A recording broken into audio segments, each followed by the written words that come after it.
Don't let that Propstream free trial sneak into a paid subscription. Here's exactly how to cancel it securely. First, log into your Propstream account using your registered email and password. Once you're logged in, locate your profile icon, usually found in the top right corner of the dashboard, and click on it.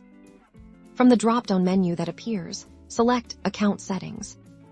On the Account Settings page, navigate to the section labeled Subscription or Billing. This is where you'll find all your plan and payment information. Look for a prominent button that says Cancel Subscription, or if you're still within the trial period, it might say End Trial. Click this button. You'll likely see a confirmation pop-up asking, if you're absolutely sure you want to cancel, it's important to be certain here.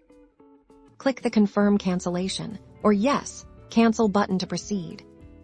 Propstream should then display a confirmation message, letting you know your subscription has been successfully canceled and you will not be billed further. It's a good practice to also check your email for a cancellation confirmation. This serves as your proof of termination.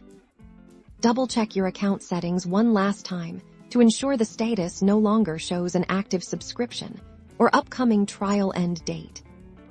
And that's it. You've successfully canceled your Propstream free trial before any charges are incurred.